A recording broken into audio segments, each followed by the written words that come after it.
Hello विद्यार्थियों, मैं Devendra Kumar, guest lecturer physics, government polytechnic Puranpur. आज के ऑनलाइन क्लास लेक्चर 10 में आप सभी का स्वागत करता हूं।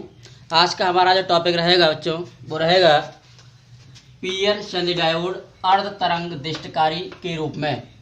PN junction diode as half wave rectifier.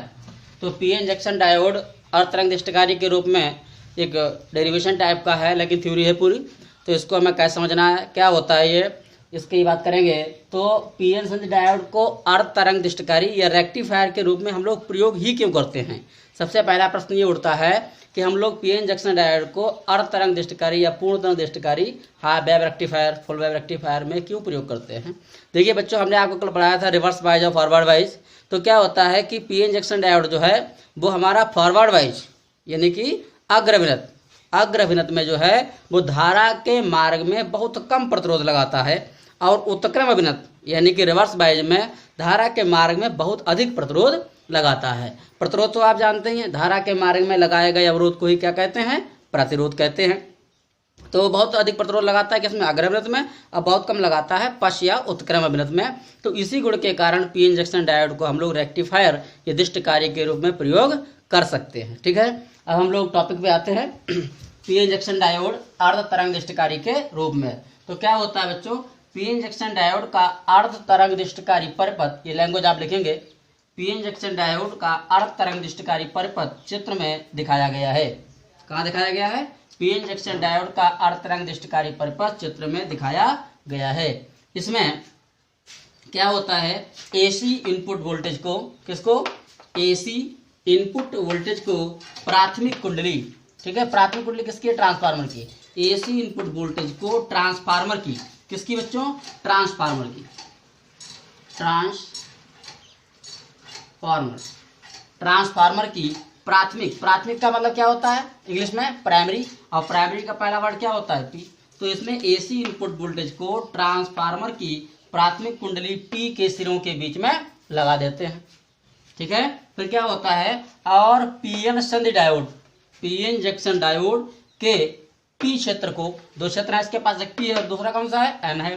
PN junction diode के पी क्षेत्र को ट्रांसफार्मर की द्वितीयक कुंडली, द्वितीयक का मतलब क्या होता है, सेकेंडरी कॉइल, सेकेंडरी का पहला वर्ड क्या होता है, एस, द्वितीयक कुंडली एस के सिरे ए से जोड़ देते हैं। पीएन जंक्शन डायोड के पी क्षेत्र को द्वितीयक कुंडली एस के सिरे ए से जोड़ देते हैं, तथा एन क्षेत्र को लोड प्रतिरोध, लोड रेजिस्टेंस आरएल के सी सिरे से जोड़ देते हैं।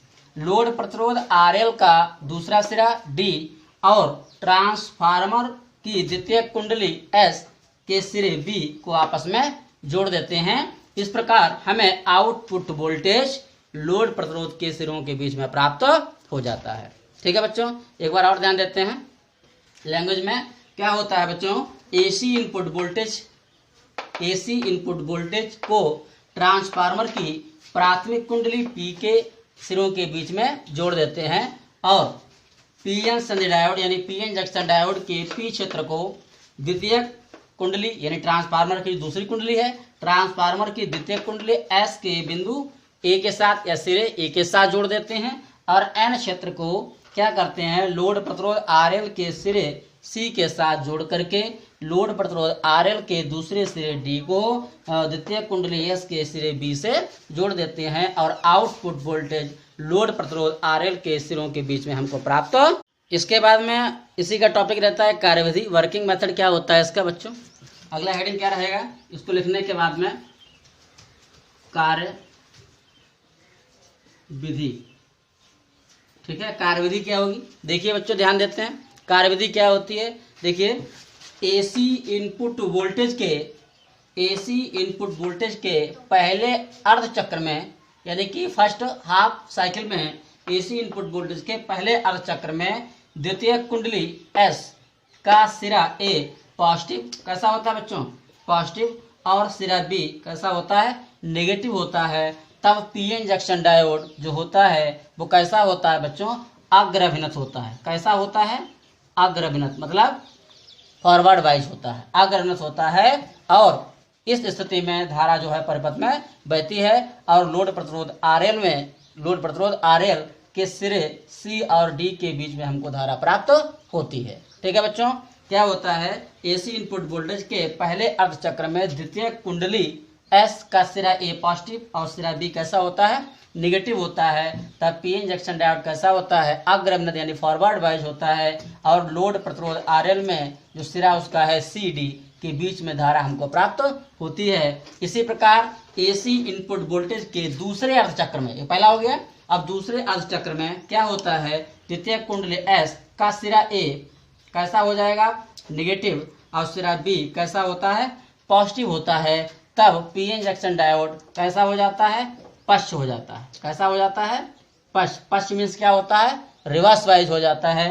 और लोड प्रतिरोध आरएल के सिरों के बीच में हमको कोई धारा प्राप्त नहीं होती है। इस प्रकार एसी इनपुट वोल्टेज के केवल पहले अर्धचक्र में ही हमको धारा प्राप्त होती है, दूसरे अर्धचक्र में हमको धारा प्राप्त नहीं होती है। और ये परिपथ जो है वो अर्ध तरंग दिष्टकारी यानी हाफ वेव रेक्टिफायर के रूप में कार्य करता है। एक बार और देख लेते हैं इसको। क्या होता है कि एसी इनपुट वोल्टेज के पहले अर्धचक्र में, एसी इनपुट वोल्टेज के पहले अर्धचक्र में द्वितीय कुंडली का सिरा ए कैसा होगा बच्चों, पॉजिटिव, और सिरा बी कैसा होता है, निगेटिव होता है।